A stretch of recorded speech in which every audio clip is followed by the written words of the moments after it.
sin censura, sin guión, la incultura al paredón, con frescura y gotas de pasión. Sin corsé de ideologías, sin altares ni herejías, sin dobles morales de salón, sin el maldito tic-tac del reloj, sin miedo al que dirán, sin dedo acusador, expertos en finales que comienzan. Y no es ningún secreto, aquí ni un solo pelo de vergüenza. Somos sinvergüenzas. Hola sinvergüenzas, bienvenidos, bienvenidas a un episodio más de Sinvergüenzas.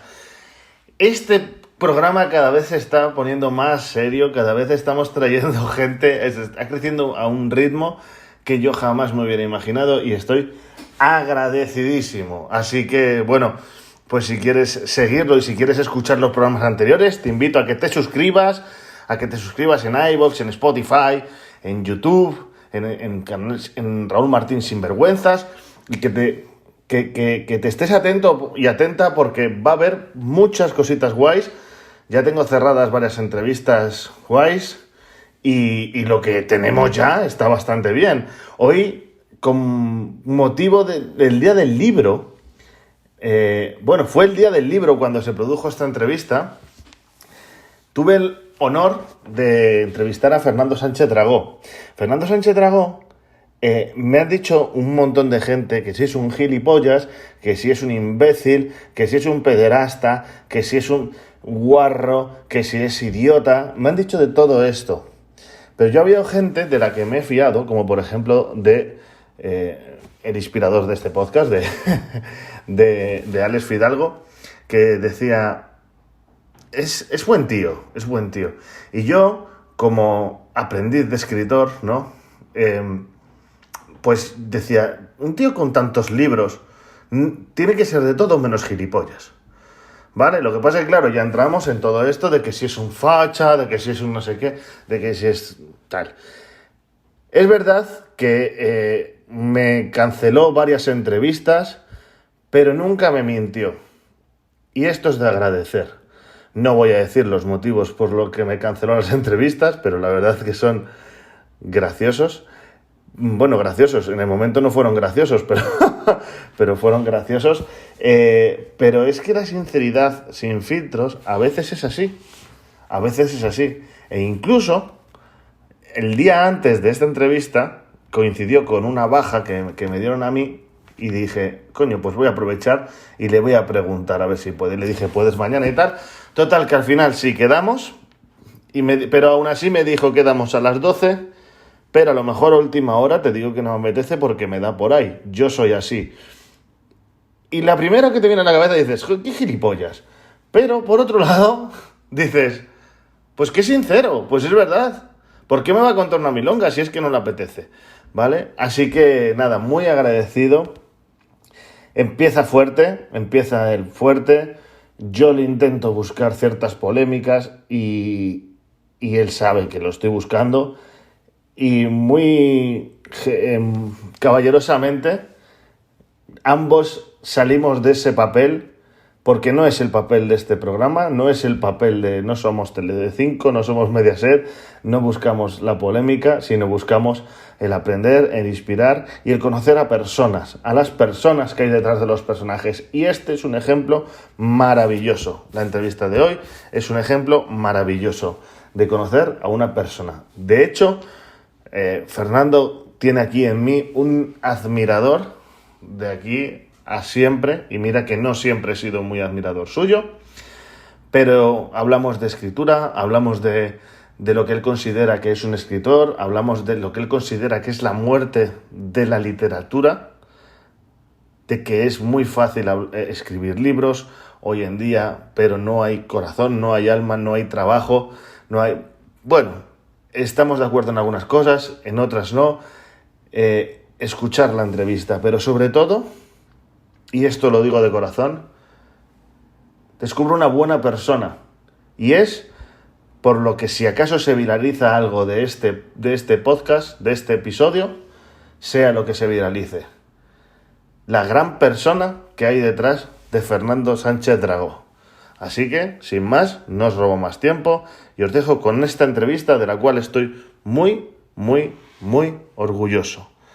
En este caso, gracias Raúl por haber insistido. Y gracias Fernando por haber aceptado. Somos sinvergüenzas. No sé por qué estoy aquí, porque la verdad es que cada vez me aburre más esto de las entrevistas. Pero bueno, Sí. continuamente me pide todo el mundo Sí. entrevistas, todo continuamente, como si yo fuese el oráculo de Delfos. Sí, yo te ¿No me escuché oyes? en una entrevista. Sí, te escucho bajo, pero te escucho. Yo te escuché en una entrevista con Alex Fidalgo decir esto, ¿no? Decir que el tiempo de un escritor es muy valioso y que esto, por ejemplo, que estamos haciendo ahora es perder el tiempo, pero aún así me decidí a escribirte y bueno, sabiendo esto, pues te agradezco más que hayas accedido a participar. Y nada, la verdad es que, joder, 36 libros tienes a tus espaldas, ¿o es alguno más? Más He bebido en 40. internet un poco. Más de 40, No, ¿no? fíes de Y empezaste en no te fíes de internet. y empezaste en el 67 ¿Empecé a qué? ¿A escribir? a escribir. Sí, No, a escribir empecé a los 8 años, ya fundé un periódico. A los 10 había escrito varias novelas y obras de teatro. A los 14 tenía un montón de poemas. En mis años universitarios escribí en un montón de sitios. Y a los 23 años escribí mi primera novela, El Dorado, que salió 20 años después y que ahora va a volver a reeditarse. No sé qué por qué. bueno. No sé de No, dónde te sacas lo he sacado de la Wikipedia. De la Wikipedia que, Pero como eso, tú bien dices, seguramente mienta. Wikipedia es una merienda. Es una merienda. No Sí, digo de hombre. negros porque no se enfadan si dices merienda de negros, pero bueno. Oye, pero fíjate qué lujo que la primera vez que íbamos a hablar. Bueno, a ver, estos datos los he estado buscando como para expresarte el respeto y la admiración que te tengo, porque fíjate que a lo mejor te suena, pero ha habido mucha gente que cuando le he dicho quiero entrevistar a Dragó, me han dicho de todo, de todo. Pero Allá ellos. ¿tú cómo llevas eso? ¿Cómo llevas eso? ¿A ti te Yo ni llega? me entero. No me llega. Hombre, me llega un poco, me llega algún eco. Por ejemplo, tú me dices esto, pues me llega a través de ti. Pero directamente no me llega nada porque yo no me meto en internet. Yo Sí, lo único que hago, y lo hago en fin, de puntillas y de milagro porque me lo hacen, es dejar picotazos en Twitter. Pero yo no sí. buceo en ninguna red social. Yo no he entrado en mi vida en una web. Yo no sé qué es una web. Yo no he Pero entrado por en la YouTube. calle no te pasa tampoco, no te dice nadie nada. Uy, todo el mundo con gran afecto y gran cariño. Sí, por desgracia, Sí, ¿verdad? me abordan mucho por la calle, pero a mí no me gusta nada que me aborden. Pero vamos, rarísima vez, no sé, una vez cada 5 años alguien me dirige un improperio, pero todo lo demás son mieles. Qué bueno, qué Pero bueno. bueno, Pues ya te en digo cualquier que... caso Ah, en dime, cualquier caso me dime. da igual, porque yo si por algo me he caracterizado en la vida desde mi niñez es porque siempre me ha importado un pepino cualquier cosa que la gente diga de mí, tanto las buenas como las malas. ¿Crees que eso ha sido muy importante en tu éxito como escritor, el que te dé todo igual en ese sentido, vamos, en lo que digan de ti? Tanto las buenas como las malas, claro. Pues no, yo no sé a qué se debe mi éxito como escritor. Yo no busco el éxito. Yo nunca he buscado el éxito. El éxito lo busca un futbolista, lo busca un cantante, no sé, lo busca a lo mejor un político. A mí me parece que extraño que un escritor busque el éxito. La tarea de escribir la literatura es siempre una tarea minoritaria, aunque a veces se convierta en mayoritaria, pero es muy raro. Nunca he pensado en tener éxito al escribir. Lo único que he pensado al escribir es que estaba haciendo lo que a mí me gustaba hacer y procuraba escribir, bueno, de la mejor manera posible a mi alcance, y procuraba escribir el libro que a mí me hubiera gustado leer. Y ya está, no me planteaba, no pensaba en los lectores, nunca pienso en los lectores. Escribir es un fenómeno que empieza y acaba en sí mismo. Luego llega un editor, te publico el libro, no te lo publica, el libro tiene éxito, no tiene éxito, te elogian, te critican, lo que sea, pero todo eso ya sucede extramuros de la literatura. La literatura termina en el borde del folio, en el borde de la máquina de escribir o en el borde del ordenador. Lo demás es marketing. Sí, claro, eso sí es verdad. ¿Tú escribes siempre cuando quieres o también bajo pedido? Pero es que, no, vamos a ver, yo es que quiero siempre escribir. Ese es el problema, que yo desde que me acuerdo, desde que aprendí a escribir, y aprendí a escribir a los 3 años, siempre he escrito. Me gustaba, me gusta. Entonces yo escribo todos los días del año. No hay un solo día del año, hombre, no tanto como eso, pero vamos, en líneas generales te puedo decir que yo escribo 365 días al año y los años bisiestos un día más. Entonces, hombre, escribir por encargo, alguna rara vez. Eso sucede cuando te conviertes, como decías, en un escritor de éxito, te piden alguna cosilla y a veces accedes a ella, bien porque te lo pide un amigo, bien porque el tema te interesa, bien porque te dan un dinerillo. Pero vamos, normalmente un escritor de verdad no escribe por encargo. Eso es, en fin, un afluente muy lateral de la literatura. Únicamente una vez en mi vida he aceptado escribir un libro, en fin, no un libro por encargo, sino un libro cuyo asunto, cuyo argumento, cuyo tema me venía sugerido por el editor, que fue cuando escribí el libro sobre Louis Roldán, la canción de Roldán, y efectivamente me metí en el lío padre porque aquel libro que no me salía, porque yo nunca había escrito libros cuyo protagonista fuera una tercera persona. El protagonista de todos mis libros era yo y las personas que yo conocía y las personas de mi entorno. Entonces, por primera vez me metía a escribir un libro cuyo protagonista era una otra persona y efectivamente no me salía. Y eso me condujo a una crisis literaria muy seria, ¿no? Casi a un callejón sin salida. Forcejeé y bueno, y al final salí por lo menos relativamente airoso. Pero vamos, nunca he escrito por encargo, excepto en esa ocasión. O sea, incluso cuando escribiste el libro de Abascal, también fue una cosa que te apetecía a ti. No, eso fue una idea mía. No fue una idea de Abascal ni de nadie más. Se me ocurrió a mí. Creo que es una idea, en fin, que ensambla perfectamente con lo que ha sido mi trayectoria literaria. En primer lugar, mi trayectoria literaria es más épica que lírica. A mí siempre me ha interesado más la épica que la lírica, ¿no? He estado más cerca de Virgilio, por así decirlo, de Homero, salvando todas las distancias que haya que salvar, que de Horacio. Y entonces, bueno, el libro de Santiago Abascal tenía una dimensión épica, era como un western. Por otra parte, bueno, en mi obra siempre ha habido una preocupación por España, desde aquel libraco tremendo, Gárgolas y Sevides, una historia mágica de España, el libro que dediqué a la muerte de mi padre en la Guerra Civil, Muertes Paralelas, el libro Y si habla mal de España es español, etcétera, etcétera. Entonces, bueno, el libro de conversaciones, yo diría que de diálogos casi platónicos con Santiago Abascal, era eso, era un diálogo platónico, era una obra épica, era un western y además era una obra que seguía el ejemplo de José Ortega y Gasset, que había escrito La España invertebrada. En la medida en que Abascal se presentaba como una tentativa de vertebrar España, bueno, yo escribí, en fin, esa especie de diálogo sobre la España vertebrada.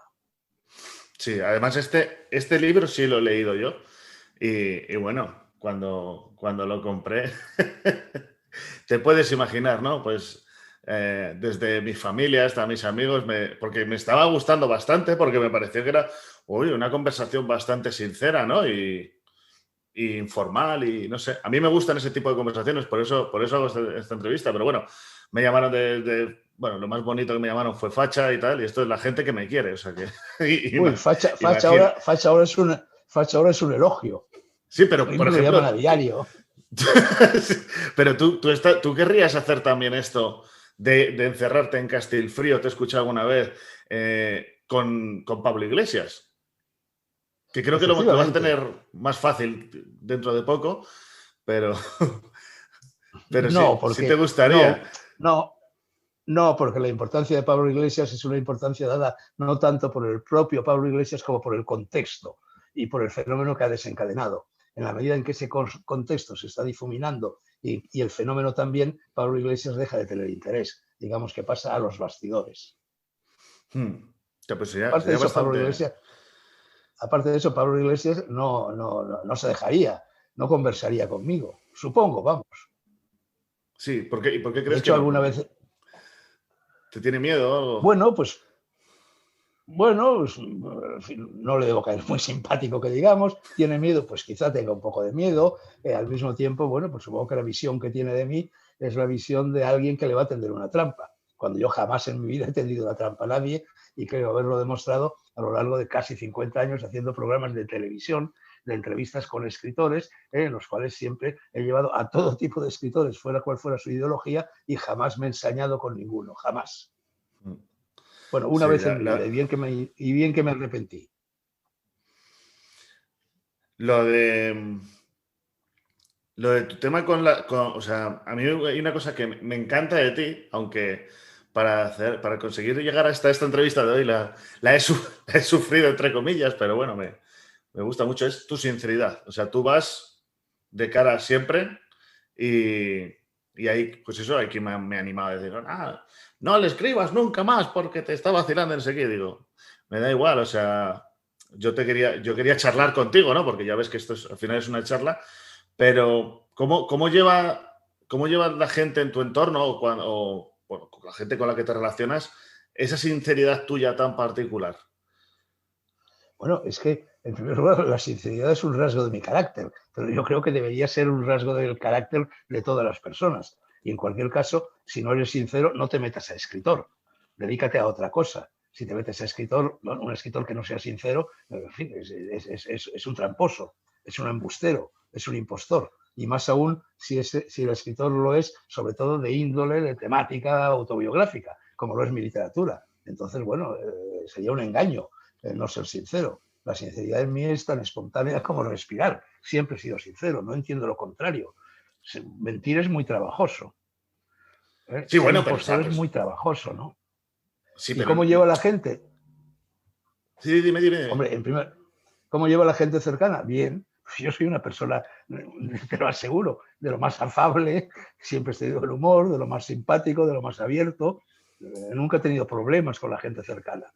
Bueno, por supuesto que he tenido problemas a veces con las mujeres, en la esgrima, la dialéctica de las parejas, ya se sabe lo que es eso, ¿no? Pero bueno, eso sucede en las mejores familias, ¿no?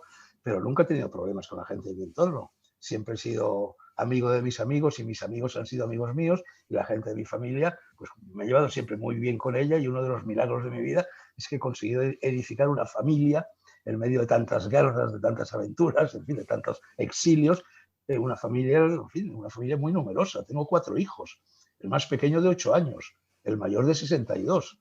Naturalmente los he tenido con mujeres diferentes a lo largo de la vida, pero todos ellos forman parte de un mismo bloque, de una misma familia, ¿no? Ese es el milagro de mi vida. Y eso lo he conseguido, bueno, pues a fuerza de, no de ser sincero, sino de ser natural y de ser buena persona, queríamos.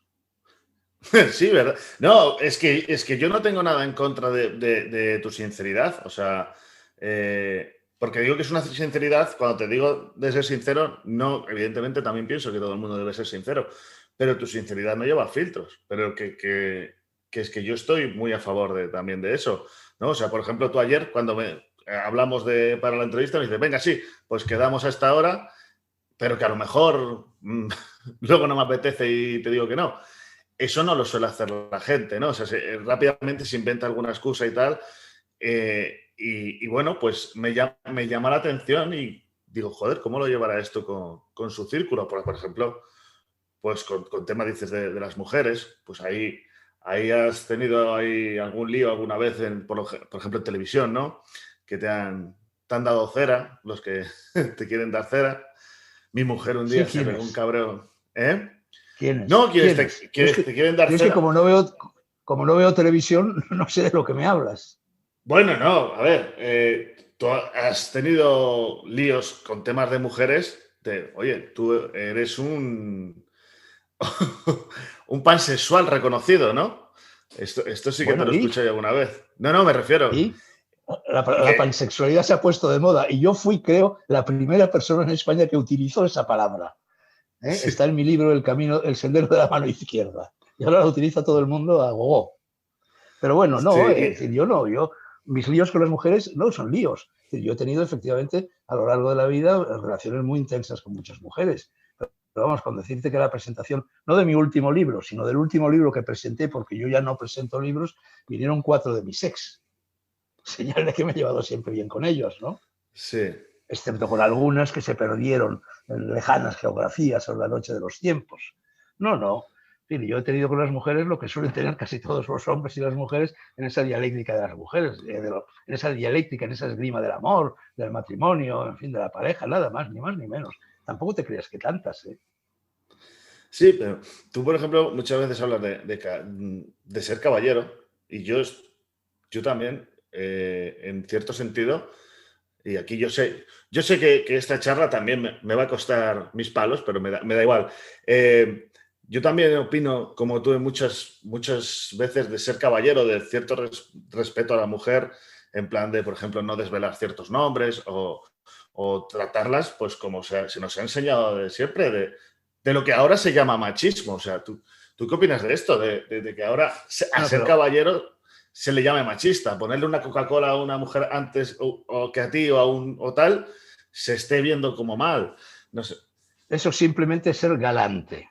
Esas son buenas costumbres, costumbres de buena educación que yo adquirí en mi infancia, que yo adquirí en el seno de mi familia, en el seno del mundo en el que vivía y en el seno del colegio. Simplemente soy galante. Caballero, caballero lo soy no solo con las mujeres, yo procuro ser caballeroso con todo el mundo. Yo procuro ir de frente. Entonces, no sé qué tiene que ver eso con el machismo, ni con el feminismo, ni con nada que se le parezca. Ser caballeroso es ser una persona honrada, es ser una persona que va de frente y es ser una persona que trata al prójimo como a él mismo. Hmm. Correcto. El problema, mira, Raúl, el problema es que yo ya sé que hay muchas personas que hablan mal de mí, porque me llega el eco. Pero, sin embargo, a veces coincido con alguna de esas personas, en fin, por casualidad o por lo que sea. Y siempre, siempre, siempre te aseguro que la reacción es la misma. Dice, caramba, yo no pensaba que usted era así. Entonces, todas esas personas que me critican, a las que les caigo mal, lo que están criticando, lo que les cae mal, no es la persona Drago, es el personaje Drago. Entonces, es verdad que alrededor de mi persona, en parte por mi culpa, que lo he atizado un poco, se ha creado un personaje. Eso le sucede a todas las personas que adquieren fama, popularidad, prestigio, etcétera, etcétera, ¿no? Entonces, si tú apareces en los medios de comunicación, si tú apareces en televisión, si tú escribes muchos libros, si tú concedes muchas entrevistas, evidentemente la gente va picoteando y con esas laminillas va construyendo un personaje que no tiene nada que ver con la persona. Entonces, la persona cara a cara, de cerca, es muy distinta. Es decir, yo te aseguro que contra mí como persona nadie puede tener nada porque yo no he hecho una putada a nadie en mi vida. Desde luego, esto no lo sé porque no sé toda tu vida, ¿no? Pero sí que es verdad que, y al igual que te digo que he escuchado cosas malas, yo siempre quise hacer la entrevista porque, eh, digo, una persona con tanta experiencia y además, mira, me hace especial ilusión que sea en el día del libro, con tanta experiencia de escritor, pues oye, te pasa a programas de televisión, a programas de radio, tal, digo, no debe ser tan gilipollas como me lo pintan, ¿no? Y un día hablé con Alex Fidalgo, ¿no? Y le dije, joder, digo, mira lo que... Digo, es que no sé, con Dragó, para la entrevista, para seguir, me dice, es un tío de puta madre. Después de escuchar su entrevista en la que habláis, que fue la segunda que hicisteis, en la que habláis de persona, no personaje, que se llama así, ¿no? En su canal.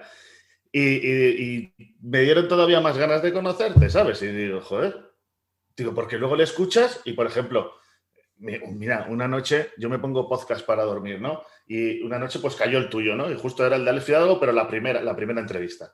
Y dijiste algo sobre el epidural de las mujeres y mira, mi mujer se levantó, que se suponía que estaba dormida desde hace un rato. Y dice, pues pare tú, no sé qué, ¿sabes? Y digo, vaya jardín que se ha metido y que me ha metido a mí, ¿sabes? Porque digo, joder, déjale que diga lo que quiera, ¿no? Con lo de la epidural y tal. Entonces, esto me gustaría que si te apetece, que me lo argumentaras, esta opinión que tienes sobre que las mujeres se pongan la epidural. Aunque te Yo no cambie de recuerdo tercio, lo que sí. dije y yo no soy un médico y no me interesa mucho el asunto, la verdad. Sería una pregunta anecdótica de Fidalgo y Sí. yo respondí anecdóticamente, no tengo nada que decir sobre el asunto. Si tengo que decir, no sé, es decir, no tengo nada que decir. No tengo Vale. nada que decir, de verdad. Perfecto. ¿Hasta cuándo tienes previsto Creo que aquí sé la respuesta, pero ¿hasta cuándo tienes previsto tú escribir? Bueno, mira, la verdad es que yo tenía previsto escribir de la misma forma que casi escribí desde que vine al mundo, pues tenía previsto escribir hasta que me fuera del mundo. Es decir, prácticamente escribir mi última página, pues cuando ya estuviera a punto de exhalar el último suspiro. Pero últimamente me lo estoy pensando.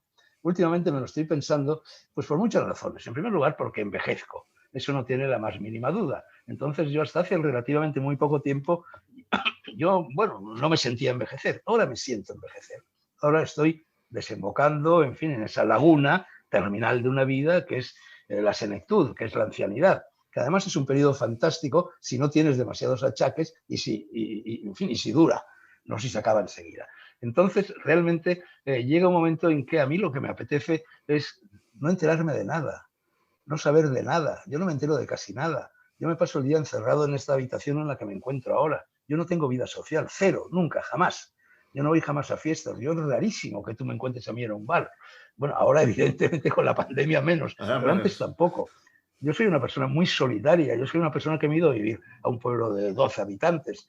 Yo soy una persona que si constantemente me he ido de España, no me he ido a Nueva York, no me he ido a Londres, me he ido a lejanas tierras en las que no me conocía absolutamente nadie y en las que por no hablar las lenguas locales, pues tampoco tenía contacto con casi nadie. Entonces, llega un momento en que dices, bueno, si ya lo he dicho casi todo, y además te das cuenta de que el mundo sobre el que yo escribo, que es el mundo de mi infancia, que es el mundo de mi adolescencia, que es el mundo de mi juventud, que es el mundo de mi madurez, ha desaparecido por completo. Porque a partir del momento en que aparece Internet, lo que había sido hasta ese instante la lenta evolución del mundo y de sus cosas, se acelera de una forma vertiginosa y todo desaparece en un amén. Entonces, esas cosas de las que yo hablo, me doy cuenta de que ya sus lectores naturales no existen, se han ido muriendo todos. Es decir, me estoy quedando sin lectores. Los jóvenes, en primer lugar, los jóvenes no leen, no nos engañemos. En segundo lugar, la gente lee muy poco, no nos engañemos. Ya dicen, y en España menos. Ya suele decirse que en España si quieres mantener un secreto, ponlo en un libro, porque nadie se va a enterar, ¿no? Entonces, todo esto te lleva, en fin, hacia eso que en la obra de Senectute, de Séneca, se llama, bueno, en el mundo latino se llamaba la acedia o acedia, que es te vas alejando lentamente del mundo y el mundo se va alejando lentamente de ti. Yo ahora veo el mundo como si lo viera con un catalejo, con unos prismáticos, pero puestos del revés. Ya sabes que cuando tú te pones unos prismáticos del revés, todo lo ves pequeñito, pequeñito, pequeñito. Mira, yo en cierta ocasión, en 1980, concretamente en el verano de 1980, bueno, tuve la suerte de pasar una tarde entera, varias horas con Salvador Dalí, en su casa de Port Lligat. Y Salvador Dalí, que en aquel momento tenía más o menos la misma edad que yo tengo ahora, nos dijo, digo nos porque estaba también Luis Racionero, estaba también otro pintor amigo común, Evarist Vallés, etcétera, incluso apareció Gala en un determinado momento, nos dijo que el mundo en su constante evolución, la evolución del cosmos, se iba volviendo cada vez más pequeñito, cada vez más pequeñito, cada vez más pequeñito. Y Dalí culminó, en fin, esta brillante exposición, porque Dalí era muy brillante, diciendo, mire, y ahora ya el mundo y Dios cabe aquí. Y señaló el pomo del bastón. Él siempre llevaba un bastón con unos pomos bonitos, antiguos, historiados, ¿no? Bueno, pues a mí me está pasando un poco eso, ¿no? Entonces me siento lejos del mundo y siento que el mundo se va alejando de mí. Entonces el impulso de escribir, cuando ahora todo... ¿Sabes que en Estados Unidos calculan la industria editorial, que no bromea, hace estas cosas muy a fondo, calcula que ya hay más escritores que lectores? Porque ahora todo el mundo cree que puede escribir. Porque la gente cree que sabiendo escribir, es decir, no siendo analfabeto, ya puedes escribir un libro. No, escribir un libro es algo tan difícil, te lo aseguro, tan duro, tan costoso, como no sé, como tender un puente. Y un puente lo puede tender un ingeniero, no lo puede entender cualquiera, ¿no? Entonces ahora todo el mundo cree que puede escribir, todo el mundo se lanza alegremente a la tarea de escribir libros y como no solo han desaparecido los escritores de verdad, sino que también han desaparecido los lectores de verdad, esos libros escritos por escritores que no son escritores encuentran lectores que no son lectores. Entonces, en medio de este mare magnum, bueno, pues te vuelves muy escéptico, ¿no? Dices, ¿para qué voy a seguir escribiendo? Por otra parte, también es verdad que miro alrededor y digo, bueno, y si no escribo, ¿qué hago? Cinta. Bicicleta estática, ¿qué hago? Si yo lo que sé hacer es escribir, si lo que me gusta hacer es escribir, pues probablemente voy a seguir escribiendo. Lo que desde luego a lo mejor dejo de publicar, ¿sabes? Y además en cualquier caso, a mí lo que me irrita mucho es escribir columnas. Lo que me irrita mucho es hablar por la radio. Lo que me irrita mucho es aparecer por televisión, que yo no aparezco nunca. Es decir, porque todo eso no tiene nada que ver con la literatura, ¿no? Entonces, verdaderamente estoy a punto, y cuando te digo a punto, quiero decir que lo mismo lo hago dentro de 5 minutos, o no, o aguanto un mes, o aguanto 6 meses. Es posible que yo cierre, en estos momentos estoy escribiendo pues casi 5 columnas a la semana, una barbaridad, ¿no? Es posible que las cierre todas, ¿eh? Entonces estoy un poco ahí, no sé, estoy en el alero, ¿eh? Lo mismo dejo de escribir, no lo sé. Hostia, buena. Me has dejado Me aquí un buen gusta, a mí titular. lo que me gusta leer, me gusta estar con mi hijo, sobre todo con mi hijo pequeño, que tiene 8 años, entonces me gusta verlo crecer, me gusta ver cómo mira él las cosas por primera vez y recordar cómo miraba yo a su edad las cosas por primera vez, y de esa manera establecer comparaciones entre el mundo en el que yo nací y el mundo en el que ha nacido él. Entonces, claro, yo tengo ahora ya más vida por detrás que por delante. Entonces, inevitablemente, mi obra se va convirtiendo poco a poco como la de Proust, en la búsqueda del tiempo perdido. A mí me pasa lo mismo que le pasaba a un pájaro fantástico que se inventó Borges en su manual de zoología fantástica, que era un pájaro que volaba con la cabeza vuelta hacia atrás, porque le importaba, decía Borges, le importaba más saber dónde estuvo que a dónde iba. Bueno, yo estoy un poco en esa situación. Y además, chico, tengo 84 años y más de medio, ¿eh? Entonces tú ves las estadísticas de la longevidad y te das cuenta de que estadísticamente yo ya estoy muerto. Yo ya he superado la edad en la que la gente se muere. Es verdad que es una estadística. Es verdad que las estadísticas no tienen valor alguno aplicadas a un caso individual, pero aún así, hombre, yo recuerdo, Raúl, que durante muchas décadas de mi vida yo quería ser escritor, siempre quise serlo, tal, y entonces me fijaba mucho en la edad a la que habían publicado sus primeros libros los escritores que me gustaban. Y era muy tranquilizador. Yo tenía entonces a lo mejor, no sé, 22, 23, 24 años, y me daba cuenta que casi todas las obras que a mí me gustaban habían sido escritas a partir de los 40. Entonces me tranquilizaba mucho y decía, bueno, todavía tienes tiempo.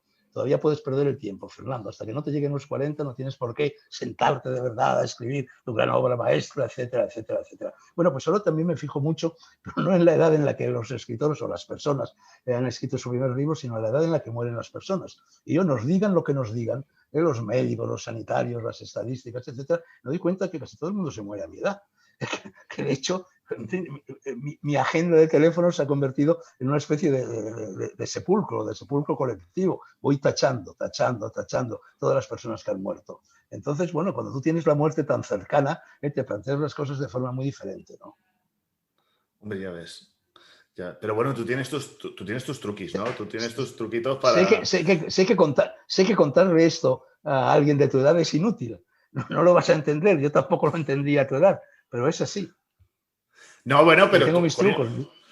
yo no conozco a gente con 84 años y más de y medio con tu vitalidad y con tu, bueno, con tu vida Bueno, reconocida, ¿no? Yo no bueno, voy a entrar en es secretos. verdad, de hecho he escrito un libro que se llama Shangri-La, el elixir de la eterna juventud. He ido buscando cosas por aquí y por allá, mezclando tecnología de punta con viejos productos de herbolarios, etcétera, etcétera. Y bueno, es verdad que me tomo todas esas pastillas, normalmente de herbolario, no de farmacia, y es verdad que tengo mucha vitalidad y que sigo escribiendo mucho y que sigo viviendo, pero al mismo tiempo, en fin, te das cuenta de que por mucha vitalidad que tenga, eso se va a acabar, la gente se Sí, muere, claro. ¿no?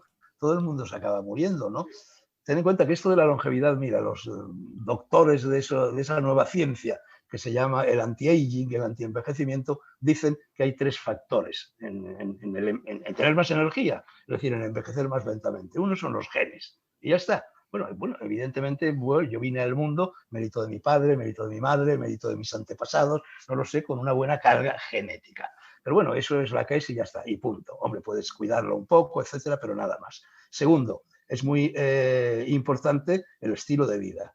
Yo, en contra de lo que mucha gente cree, yo he tenido un estilo de vida siempre muy saludable. Yo, por ejemplo, no he trasnochado. A mí nunca me ha gustado trasnochar. Yo a las 9:30 de la noche estoy en la cama y a las 7 de la mañana estoy despierto. Y eso no es que lo haga ahora, es que lo hacía también incluso cuando iba a la universidad, incluso cuando tenía 20 años, ¿no? ¿He bebido alcohol? Sí, claro, he bebido alcohol, pero siempre con moderación, siempre con cabeza. ¿He tomado determinadas drogas? Sí, he tomado determinadas drogas, pero nunca de una manera adictiva, nunca de una manera obsesiva, siempre con cautela, ¿no? Entonces yo me he cuidado mucho a lo largo de la vida, ¿no? He llevado una vida muy activa, he hecho ejercicio, es decir, mi estilo de vida siempre ha sido saludable. Y el tercer factor, en fin, de esa energía que me atribuyes, es el más importante de todos. Es lo que esos doctores de la ciencia de la longevidad llaman actitud. actitud, una determinada actitud ante la vida, de querer hacer cosas, de tener ganas de hacer cosas. Desde ese punto de vista, yo soy enemigo de la jubilación. Por supuesto que cualquier persona tiene derecho a jubilarse, no estoy poniendo en duda ese derecho, pero yo veo que las personas que se jubilan, bueno, y que acaban, dicho sea de una forma un poco caricaturesca, echando miguitas a las palomas en un parque o jugando solo al Lalo con sus nietos, bueno, ahora ya nadie juega al Lalo, pero en fin, se mueren pronto. Entonces, mantenerse vivo es tener ganas de hacer cosas. Mientras tengas esas ganas, vas a seguir vivo. Ahora, a pesar de eso, llegará un momento en que la carga genética, el ballestaje, los andamios del edificio se desplomarán, ¿no? ¿Y qué le vamos a hacer? Es así. ¿Y esto se tiene o se entrena? O sea, las dos cosas. Imagínate a alguien vienes con con eso pereza. al mundo. Uf, Con mi edad. la Con pereza, mi edad y con pereza.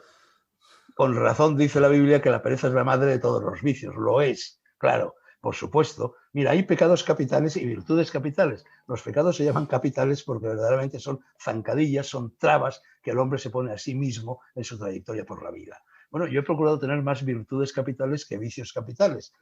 Yo prácticamente el único vicio capital, el único pecado capital que he tenido es la lujuria.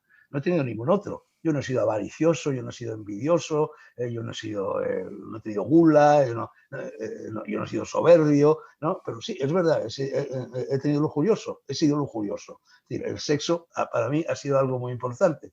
Y todos los líos en los que yo me he metido en la vida han sido por culpa del sexo. Si yo volviera a nacer, Raúl, te lo aseguro, vamos, yo tengo una acusada vocación monástica. Yo siempre he querido ser monje, incluso monje de clausura. Esto, si te lees mis 2 libros de memoria, verás que es muy, muy vehemente en mí, la vocación de ser monje de clausura. Entonces me he ido metiendo en líos porque me iba enamorando de las mujeres. Bueno, eso ya me lo decía mi madre, me decía Nano, que es como me llamaba mi madre, si no fuera por las mujeres, tú en lugar de haber escrito, no sé, 30 libros, que eran los que había escrito cuando me lo decía, habrías escrito 60, y es verdad. Sí, pero tú actualmente sigues con tu novia, o sea, ahora tú tienes novia y sigues activo, por así decirlo, ¿no? Para entendernos. Sí, pero yo ya, porque no vamos a hablar de esto porque cada vez que hablo de esto se organiza un follón, ¿no? Te hacen trending topic. Sí, claro. Yo además, eso de ser trending topic, que es una especialidad, porque continuamente me convierto en trending topic, y yo no sabía lo que era ser trending topic, porque leía TT, decía, ¿qué diablos era esto de TT? Y como no me meto en las redes, pues no me enteraba de qué era trending topic. Pero cada vez que yo hablo de mi sexualidad, cada vez que yo hablo de que, bueno, de que sí, de que ejerzo todavía la sexualidad, etcétera, etcétera, la gente se enfada muchísimo, la gente se indigna muchísimo, o bien por envidia, o bien porque no se lo cree, y porque cree que fanfarroneo. Pero ¿por qué voy a fanfarronear? ¿Pero tú crees que soy tan gilipollas a mi edad o a cualquier edad como para ponerme medallas de tipo como si fuera un atleta sexual? Pero por el amor de Dios, simplemente si me preguntan, ¿estás enamorado? Y estoy enamorado, digo, estoy enamorado. Si me preguntan, ¿tienes novia? Y la tienes, digo, tengo novia. ¿Haces el amor con tu novia? Pues sí, hago el amor con mi novia. ¿Y qué está? Ya está. ¿Dónde está el problema? ¿Por qué voy a mentir? No. ¿Por qué voy a fanfarronear? Yo sinceramente pensaba que con 84, o sea, ya te llevo siguiendo, ¿no? Pero yo pensaba que con 84 años ya esas cosas no se hacían, ¿no? Ya como dice mi padre, yo a mí ya me pones un buen cocido y ya me quedo a gusto. Pero joder, dijiste un día también una cosa, vi un tuit, vale, no voy a meter en esto porque ya o sea, veo que no quieres hablar de ello, te lo respeto, pero sí que vi un tuit diciendo, sí, me gustan así. Además que se lo retuiteé a un amigo y digo, joder, pues a mí también. Y pusiste pues una chica joven con falda, no sé cómo era, y dijiste, sí, me gustan con así. Minifalda. Sí, y digo, joder, a mí también. Y a mi amigo también, o sea que por lo menos ya somos 3, ¿vale? Y se te puso a parir por una cosa que es obvia. No. Sois 3 y 333 millones, porque es normal que las chicas con minifalda y con tacones, si son guapas, le gusten a todo el mundo. Lo raro sería lo contrario, ¿no? Es que además inmediatamente te acusan de ser un viejo verde. ¿Tú sabes lo que significaba en latín ser un viejo verde? Significaba que eras un viejo vivo, que eras un viejo joven, que eras un viejo que, como el olmo viejo del poema de Antonio Machado, reverdecías al llegar a la primavera. Es decir, todavía te brotaban hojas, todavía te brotaban flores, todavía se te movían las ramas con el viento, ¿no? Eso es ser un viejo verde. En cambio, ahora la gente cree que ser un viejo verde pues, es una especie, es algo despectivo, peyorativo. No lo es, al contrario, es un elogio. Ojalá todos los viejos fueran viejos verdes. Y ojalá todos los viejos estuvieran vivos. Ojalá todos los viejos florecieran. Ojalá todos los viejos sintieran los mismos impulsos que han ido sintiendo a lo largo de la vida, porque eso es estar vivo. Claro. Estar vivo es que es un poco una actitud también, ¿no? O sea, porque, efectivamente, es una actitud. Es una actitud. Independientemente de la edad que tengas. Vale, no te voy a robar mucho más tiempo, pero sí que quería preguntarte, ya entrando otra vez en temas de escritura, antes has dicho, estás hablando con un no escritor que ha escrito un libro, ¿vale? Entonces, ¿cómo diferenciamos como todo el mundo, Raúl, como todo el mundo. Claro, por eso, ¿cómo diferenciamos? Pero has dicho que cada vez hay menos escritores, ¿no? Y, o sea, que había más escritores que lectores, pero que ya no había escritores de verdad, y porque todo el mundo podía publicar un libro, porque es verdad, mira, yo tengo aquí el mío, que intentaré mandarte de regalo, ¿vale? Porque esto lo tenéis todos los invitados, pero yo no sé escribir, y esto lo demuestra, ¿no? Pero, y tengo un libro para demostrarlo, como dice, pero a donde voy es, ¿cómo podría diferenciar yo, si voy a una tienda de libros, a un escritor de un no escritor como podría ser yo? Bueno, hombre, eso solo hay una forma de verificarlo, que es leyéndolo.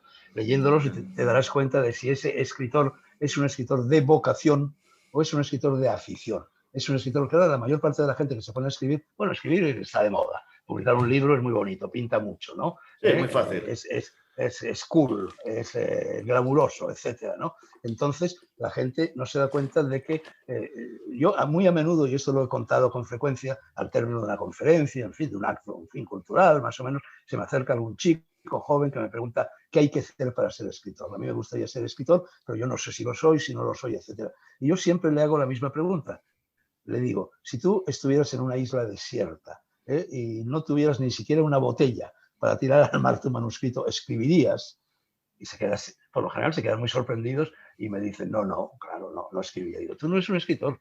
Tú lo que pasa es que crees que escribiendo vas a tener éxito, vas a ligar con chicas, vas a salir en televisión, vas a ganar dinero, etcétera, etcétera, etcétera. Pero eso no es ser escritor. Si tú fueras escritor, aunque estuvieras en una isla desierta, escribirías, aunque no tuvieras una botella para echar al mar tu manuscrito. Eso por una parte. Y por otra parte, ¿estás dispuesto a ser descarnadamente sincero? En cierta ocasión le hicieron a Faulkner, premio Nobel de Literatura, gran novelista, gran escritor, la misma pregunta, en un acto similar a estos que yo estoy evocando. Y Faulkner se dirigió de forma un poco iracunda a esa persona que se le preguntaba y le dijo, ¿estás dispuesto a vender a tu madre en letras de molde? Sí, Faulkner evidentemente exageraba, ¿no? Pero si no estás dispuesto a decir las cosas como son, a ser sincero, es decir, a ser un escritor samurái, que como Mishima se raja la tripa con una katana y pone sus vísceras en negro sobre blanco, entonces no eres un escritor, eres un aficionado a la literatura. Un escritor lo es de vocación. Entonces con la vocación se nace. Por supuesto que luego hay que cuidarla, hay que regarla, hay que desarrollarla y sobre todo hay que trabajar. La gente no se da cuenta de que la literatura es un oficio de picapedrero. Tienes que estar picando piedra en un túnel donde lo único que hay es oscuridad y no sabes si va a haber alguna luz o no. No sabes si vas a encontrar una gema, una piedra preciosa o no. Un escritor es un señor, como lo hago yo, que puede tirarse una hora buscando una palabra, tirando de diccionarios, tirando de conversaciones, tirando de la memoria, rebuscando por aquí y por allá para colocar una coma, en fin, para cambiar el ligerísimo sentido de una frase, de un giro sintáctico, de la morfología, de lo que sea. Es decir, ser escritor es ser eso. Y es además optar por la soledad absoluta, porque te aseguro que no hay nadie más solo en este mundo que el escritor. Nadie comprende esto. Nadie comprende, por ejemplo, nadie, ni siquiera entre los míos, entre la gente que me rodea, entre la gente que me quiere, entre la gente que me aprecia, se quedan muy sorprendidos cuando se dan cuenta de hasta qué punto me tomo yo en serio esta tarea de escribir y hasta qué punto, si lo que escribo no me gusta o no me sale o no me cuesta trabajo, eso, bueno, puede conducirme a una situación crítica. Yo antes te citaba el único caso en mi vida en el cual admití escribir un libro sobre una tercera persona que era Luis Roldán, en fin, aquel director general de la Guardia Civil, etcétera, etcétera, etcétera, ¿no? Entonces, como no me salía ese libro, y a mí, si yo no escribo, estoy muerto, porque yo nací con vocación literaria, yo nací con vocación de ser escritor. Yo a los 3 años, y ahí empieza el primer volumen de mis memorias, Esos días azules, una señora que vino de visita a la casa de mi madre me preguntó cuando ya se iba, yo tenía 4 años, así me preguntó, ¿y tú qué vas a ser de mayor? Y yo a esa edad le dije, yo voy a ser escritor. Entonces yo vine al mundo queriendo ser escritor. Entonces, si no soy escritor, dejo de vivir. La vida para mí ha terminado. Entonces, en la medida en que aquel libro no me salía, porque nunca me había enfrentado a un traje literario de esa índole, yo entraba en una crisis vital absoluta, que podía incluso llevarme a pensar en el suicidio. Y de hecho pensé en el suicidio. Bueno, esto de una forma, en fin, muy ligera, porque el suicida es siempre un depresivo y yo no soy un depresivo. Pero bueno, cuando yo comentaba esto, claro, lo comentaba, no sé, a la hora de desayunar, a la hora de tomarme un vaso de vino con un amigo, a la hora de estar comiendo con mis hijos, etc., lo comentaba, me miraba todo el mundo sorprendido. Decían, bueno, pues si no te sale el libro, no lo escribas y ya está, escribe otro. No se daban cuenta de que para mí eso era una apuesta de vida, que yo para seguir vivo tenía que ganar la batalla entablada con ese libro. Bueno, pues eso no lo entiende nadie. Lo entendemos solo los escritores. Y los escritores de vocación somos poquísimos, te lo aseguro. Entonces eso te conduce a una soledad absoluta. Porque además cuando escribes, como cuando naces o como cuando mueres, estás absolutamente solo. Es decir, igual que el torero cuando salta a la plaza y se va a enfrentar ¡buah!, a un morlaco de 500 kilos que arremete contra él, no hay nadie, está él solo en la plaza. Todos los subalternos, los banderilleros, los peones, etcétera, tienen que retirarse detrás de, en fin, de las tablas, de los burladeros, etcétera. Él está solo frente al peligro. Bueno, escribir es muy parecido a eso. Estás solo frente al peligro, estás solo frente a un toro con los pitones más aguzados, que es el libro que estás intentando escribir. Y para eso tienes que desplegar una técnica, haber aprendido una técnica, una destreza, saber dónde tienes que colocar la muleta, la espada, en qué parte de la plaza te tienes que colocar, etcétera, etcétera. Es decir, escribir es muy parecido a eso, ¿no? Entonces eso no lo entiende la gente, no lo entiende la gente. Y bueno, eso te induce en ti una soledad absoluta, excepto en aquellos casos raros en los cuales, por ejemplo, bueno, pues la pareja del escritor o de la escritora es también escritor o escritora, en cuyo caso, pues sí se entienden recíprocamente, claro. Por lo menos se entienden en eso, a lo mejor en otras cosas no. ¿Y tienes miedo de que se pierda la profesión, incluso estando tan de moda, pero cada vez quedando menos escritores? ¿Tienes miedo de que se pierda la profesión de escritor? Bueno, yo me siento un fin de raza. Yo me siento miembro de un linaje en extinción. Yo creo que la literatura ha muerto. Yo creo que Internet se lo ha cargado todo. Se ha cargado la literatura, se ha cargado la música, se ha cargado el cine, se ha cargado la tienda de la esquina, se ha cargado el sexo, se ha cargado las relaciones entre los novios y las novias, se ha cargado las relaciones familiares. Es decir, después de Internet es el apocalipsis para mí. Naturalmente, esto te lo está diciendo una persona de mi edad y dirán, bueno, claro, esto es, en fin, por cara de dragón, no se vuelve apocalíptico, etcétera. Pues será o no será, no lo sé. Pero vamos, yo tengo la impresión de que la literatura ha muerto. Tú sabes, las librerías se están cerrando, no solo en España, sino prácticamente en todos los lugares del mundo. Ahora la gente, tú sabes ahora la gente se ha acostumbrado a leer, a lo que ellos creen que es leer, a leer tweets, a leer en las redes sociales, a leer mensajitos de móvil.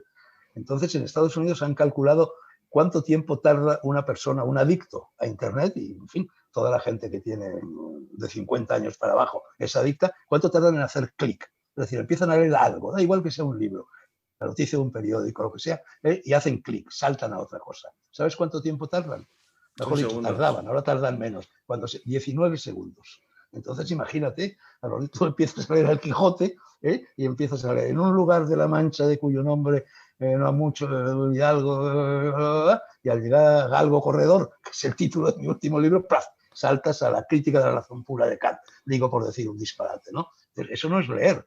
Leer como escribir requiere paciencia. Esa paciencia ha desaparecido, ahora todo va deprisa, deprisa, deprisa. A mí hay algo, yo detesto los videoclips, detesto los anuncios de televisión, eso que aparece una cosa y desaparece, aparece una cosa y desaparece. Me pongo a leer, no sé, un periódico en digital y aparecen anuncios a veces que yo normalmente, claro, me los salto, pero bueno, a veces reclaman tu atención con el rabillo del ojo. Entonces aparece el anuncio de algunos zapatos o un bolso, lo que sea, y dura unos segundos y se va.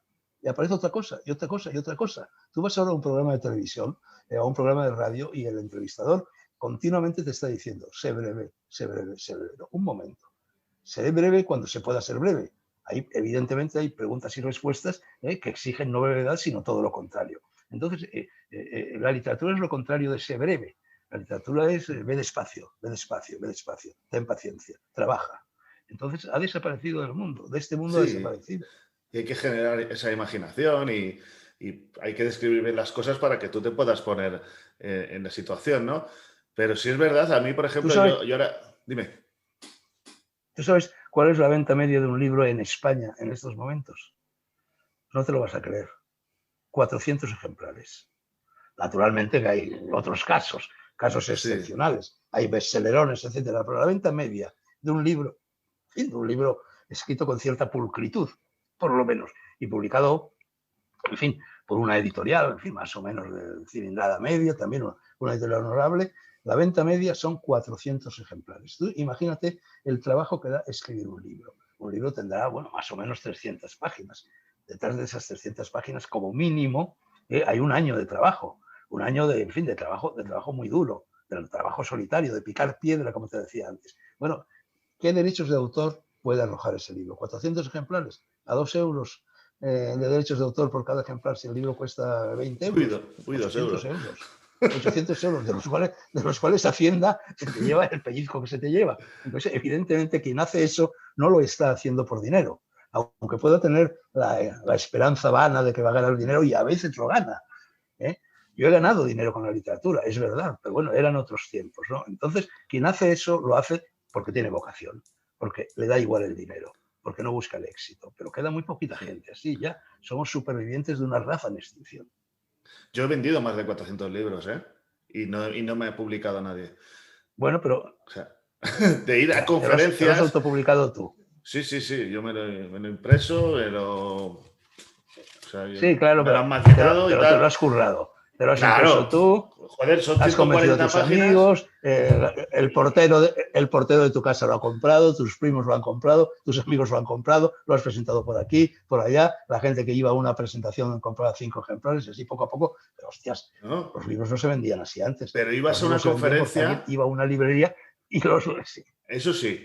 Yo iba a una conferencia, daba una conferencia mía, porque yo pues he tenido problemas de adicciones, sí, serias, o sea, no de probarlas, o sea, serias, y yo daba una conferencia y llevaba libros, y si llevaba 20 libros, se vendían 20 libros, y si he llevado 100 libros, se han vendido 100 libros. Pero literal, o sea, la Ya, pero gente compra libros como... eso, eso es marketing. El lector es un señor que se patea a las calles, que entra en una librería, que ojea por aquí, por allá, que mira la solapa, en fin, que bucea un poco en el libro, que habla a lo mejor con el librero y tal y cual, y que compra o no compra el libro y luego lo lee. Pero eso que tú Sí, estás diciendo es puro marketing.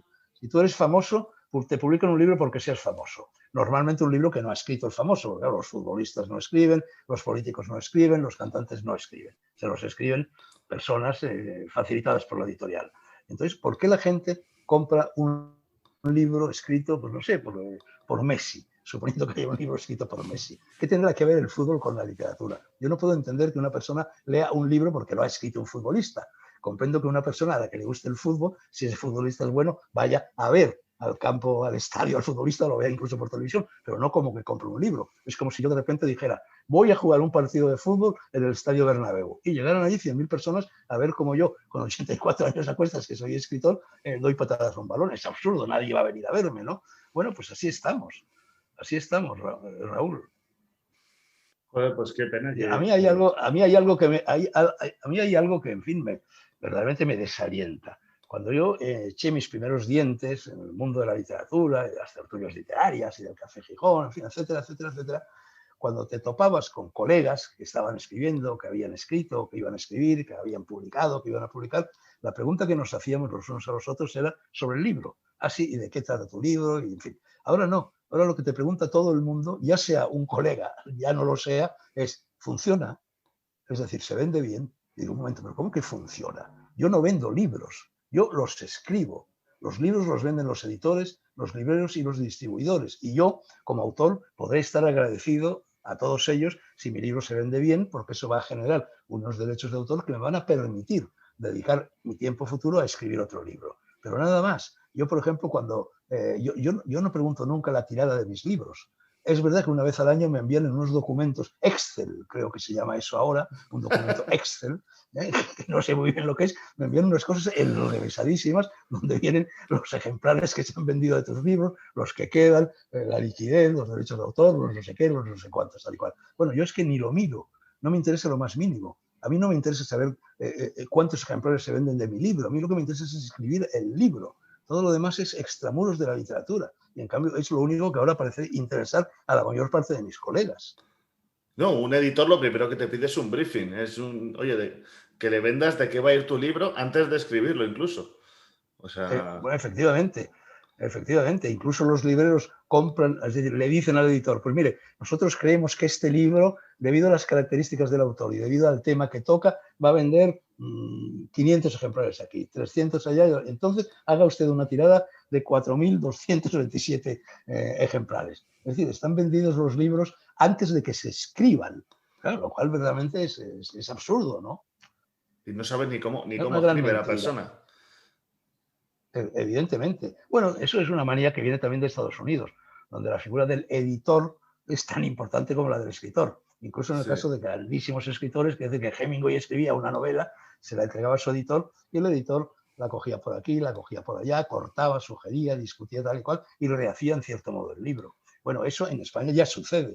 A mí, porque yo soy un escritor de la vieja escuela, y bueno, yo me colé en el ámbito, bueno, de los escritores pues, más o menos consagrados, me colé cuando todavía esas cosas no se hacían. Entonces a mí nunca me ha intentado reescribir un libro un editor. Hombre, ha podido hacerme una observación en un determinado momento, pero ligerísimas, ¿no? Pero en cambio ahora no. Ahora la mayor parte de los libros que se publican de escritores más jóvenes son fruto de la colaboración entre el autor y el editor.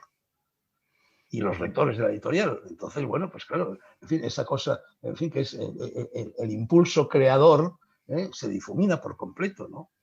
Total. Joder, qué bueno. Me ha encantado hablar contigo, Fernando. La verdad es que... ¿Ves como en la distancia corta yo no tengo enemigos? Yo no tenía duda, ¿eh? Yo no tenía duda. Pero es verdad que me gustaría que esto es lo que traspasara.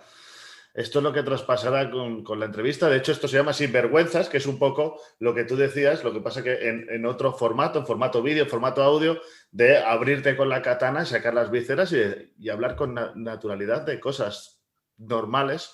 Y por eso... pero claro, pero en el mundo de hoy, Raúl, tú y yo podemos estar hablando 1 hora o 10 horas, da igual. Y de esas 10 horas dedicamos 9 a hablar de Platón, de Aristóteles, de la virtud, del vicio, de la moral, de la inmoralidad, de la vida o de la muerte. Y de vez en cuando se les hizo una anécdota de sexo, una anécdota de drogas, en fin, una anécdota de lo que sea, una simpatía o antipatía política, y lo único que se fija la gente es en eso. Sí. Todo lo demás es como si no existiera.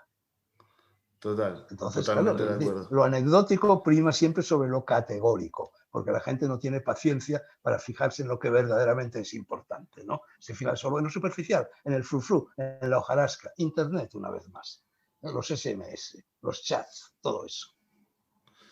Vale, pues me voy a despedir con 2 preguntas. Bueno, te despedirás tú, porque es como cortesía del podcast. La primera pregunta, que te habrán hecho 1.000.000 de veces, imagino, pero eres a la primera persona que le pregunto, es, ¿tú crees en Dios?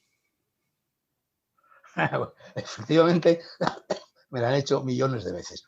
No solo me la han hecho millones de veces, sino que he intentado responder a esa peliaguda pregunta en bastantes de mis libros. Por ejemplo, en mi carta de Jesús al Papa, ¿no? A mí lo que más me ha interesado en la vida siempre, desde niño, es la religión. Cuando hablo de religión, no estoy hablando de determinadas iglesias, ni la musulmana, ni la católica, ni la cristiana, ni la budista. Bueno, no hay una iglesia budista, no. Estoy hablando del fenómeno de la religión en general. Es decir, de ese impulso hacia el mundo del espíritu que siempre ha llevado dentro de sí el ser humano y que es el que ha alumbrado todas las grandes obras del pensamiento, del arte, de música, etcétera, etcétera, etcétera. Entonces, la religión, realmente a mí me habría gustado muchísimo ser profesor de historia de las religiones. Y en los cursos de doctorado que hice, había que escoger unas cuantas asignaturas fuera del ámbito que tú habías estudiado. Yo estudié románicas, ¿no? Y luego estudié también lenguas modernas italiano. Entonces yo escogí la asignatura de historia de las religiones y un curso sobre la plegaria que impartía don Santiago Montero Díaz, que era un gran profesor. Bueno, a mí me hubiera gustado muchísimo ahondar en esa vía, y de hecho cuando yo irrumpo con fuerza en la literatura, que es con Gárgola y Sevilla, es una historia mágica de España, es un libro religioso, es un libro evidentemente donde las referencias a la religión están empapando todo el libro. Entonces, claro, el problema de Dios me lo he planteado continuamente a lo largo de la vida. Entonces, bueno, he llegado a conclusiones, claro, pero que son conclusiones de aproximación, porque nunca tenemos la certeza científica, rigurosa, no es una ciencia exacta, ¿no? Entonces, bueno, yo creo que lo que la gente, es decir, la idea de Dios que yo tengo es la que los paganos llamaban anima mundi, el alma del mundo, es decir, la energía. Es evidente que existe una energía, es la energía que anima el universo, es la energía que mueve las estrellas, es la energía que a ti y a mí nos lleva en estos momentos a estar hablando. Eso existe, el alma del mundo, y el alma del mundo es inteligente, y el alma del mundo tiene objetivos, y el alma del mundo tiene propósitos, y el alma del mundo evoluciona. Si ese anima mundi, además, hay detrás de ella o dentro de ella ese famoso relojero sobre el que se preguntaba Einstein, yo no lo sé. Desde luego yo no creo en la existencia de un ser barbudo o no barbudo, con un ojo en la frente o con dos ojos normales, que haya creado el mundo. Es decir, yo no soy creacionista. Yo sé que existe la energía, sé que la energía está en ti, está en mí, está en la flor, está en mi gato, está por todas partes. Intento detectar los misterios de esa energía. Lo explica perfectamente uno de los mayores escritores de todos los tiempos, que es Dante, en la Divina Comedia. En la Divina Comedia, después de haber recorrido el camino di nostra vita, es decir, el camino del descenso a los infiernos, el camino del paso por el purgatorio, el camino del ascenso a los cielos, termina diciendo, y así mi alta intercetos toscanos, preciosos. Ya te lo podía decir en italiano, pero te lo voy a decir en castellano, traducido por el conde de Cheste, que es el que tradujo la versión de la Divina Comedia en tercetos toscanos que yo leí en mi infancia, porque yo la leía a los 8 o 9 años. Termina diciendo, y así mi alta invención, a ver si me acuerdo, así mi alta invención ya fue impotente, y cual rueda que gira en vueltas bellas, el mío y su querer movió igualmente el sol, la energía que el sol mueve y las estrellas. Esa energía que el sol mueve y las estrellas, para mí eso es lo más cercano al concepto de divinidad que yo pueda tener. Pasando a otro orden de cosas, bueno, también me puedo remitir a lo que decía uno de los hermanos Karamazov en la novela de Dostoyevsky. Es decir, si Dios no existiera, tendríamos que inventarlo, porque efectivamente la existencia de Dios, que ha generado también guerras, ha generado también sufrimientos, ha generado muchos males, pero si colocas el bien y el mal que la idea de Dios ha generado en la historia de la humanidad, yo creo que la balanza se inclina decisivamente del lado del bien. Sin la idea de Dios no hubiera existido el arte, sin ir más lejos, ¿no? Entonces, Pascal, en fin, el filósofo francés, formuló su famosa apuesta. Ya, bueno, creer en Dios es una apuesta. Entonces yo, Pascal, juego esa apuesta, es decir, coloco mis denarios, coloco mis monedas en esa casilla de la ruleta. Apuesto a que existe Dios porque es mejor que Dios exista a que no exista. Bueno, yo, obligado a apostar, como Pascal se sintió obligado a hacerlo, también apostaría por la existencia de Dios, pero no puedo estar seguro. De lo que sí estoy seguro es de que existe la energía, el anima mundi, y que la energía, como los científicos han demostrado, no se crea ni se destruye, se transforma. Entonces, a ver lo que pasa después de la muerte. Pero la única forma de saber lo que pasa después de la muerte es morirte. Y a lo mejor no pasa nada y no me entero tampoco, ¿no? ¿Qué le vamos a hacer? Bueno, sea como sea... que otra pregunta. Había dos preguntas. Sí, has formulado una. He formulado una. Digo que te decía que sea lo que sea, que tarde mucho en llegar. Y la última pregunta que te voy a hacer es, tal como nos hemos conocido, una conversación pequeña, o sea, no nos conocemos de nada, recomiéndame un libro tuyo. A mí, a Raúl Martín. Claro, esa es la clásica pregunta que podrías hacerme. Bueno, tú tienes 3 gatos. En estos momentos tengo 3 gatos. Si se estuvieran ahogando en un río, ¿a cuál de los 3 salvarías? O es también la típica pregunta de ¿a cuál de tus hijos quieres más? Hombre, son preguntas muy difíciles de responder. Hombre, ten en cuenta que yo creo que, como todo escritor que merezca ese nombre, soy un perfeccionista. Eso no quiere decir que yo sea un gran escritor. Eso significa que yo intento ser lo más perfecto que yo pueda ser en cada frase, en cada libro. Desde ese punto de vista, todos los libros que yo he dado a la imprenta son libros de los cuales en un determinado momento... Ay, que se ha pillado. Escribir es cortar y cortar y cortar. Y claro, ya llega un momento, como dijo también no sé quién, que publicas para dejar de corregir. Pero en fin, más o menos cuando tú ya entregas un libro al editor, bueno, estás contento con el libro. Entonces yo estoy contento con todos mis libros. Pero claro, si me obligas, me pones una pistola en el pecho y me dices, dime de todos tus libros cuál prefieres. Pues hombre, es que son varios, son varios. Mira, hombre, desde luego, Gargol y Sevilla, una historia mágica de España, bueno, eso es una obra hercúlea, colosal. Son 7 años trabajando de sol a sol, 5.000 libros leídos, 20.000 kilómetros recorridos, 4 volúmenes escritos. Bueno, claro, en fin, es una catapulta, son los trabajos de Hércules. Tengo que apreciar mucho ese libro.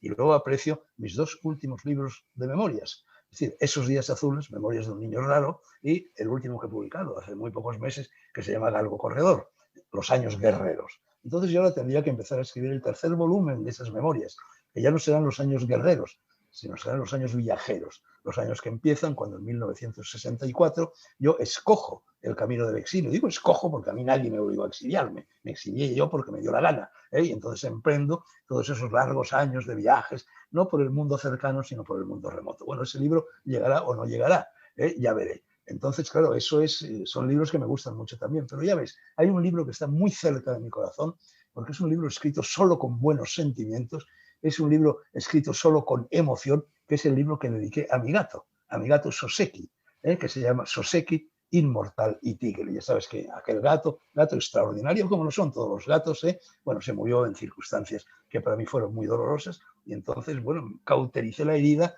escribiendo ese libro, Soseki, Inmortal y Tigre. Ese es un libro al que yo tengo un respeto y una veneración excepcional. Pues me quedo con ello. Fernando, ha sido un placer, de verdad, hablar con la persona. Estaba hasta las narices de escuchar al personaje y de verdad que espero que los oyentes y los que nos vean y que nos aguanten valoren como estoy valorando yo hablar con la persona, porque me parece es una persona realmente excepcional fuera de lo laboral y fuera de escritor. Sino que, bueno, yo tengo, que considero un pequeño don, que es de que mirando a la gente a la cara veo si tiene buen corazón, y en ti lo veo. Así que ahora tienes un defensor más. Pues muchas gracias, Raúl, y espero no convertirme por enésima vez en trending topic a causa de esta entrevista. Y porque yo saqué cortes buscando eso no va a ser, pero sí que me esforzaré en que la gente conozca a la persona. Lo que pasa que eso a lo mejor no interesa tanto. Ya. Bueno, vamos a ver lo que pasa, Raúl. Muchas gracias. Muchas gracias. Un abrazo. Un honor. Un abrazo fuerte. Gracias de corazón. Gracias. Somos sinvergüenzas. Bueno, pues hasta aquí la entrevista con Fernando Sánchez Dragó.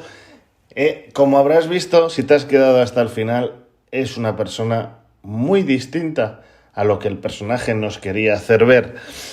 Así que nada, sin más, sin vergüenzas, espero que os la hayáis disfrutado, espero que estéis disfrutando con los invitados que voy trayendo, espero que os estén aportando, que os estén trayendo cosas nuevas, y no os olvidéis de suscribiros al canal de YouTube, Raúl Martín Sinvergüenzas, de suscribiros a mi cuenta de Twitter, que ha cambiado el nombre, aunque es la misma, ahora es @RaúlMartinSV, Raúl Martín SV con letras, y que te suscribas en iVoox, en Apple Podcast, que dejes una reseña de 5 estrellas, en Podimo, en Spotify, en todas las plataformas estamos.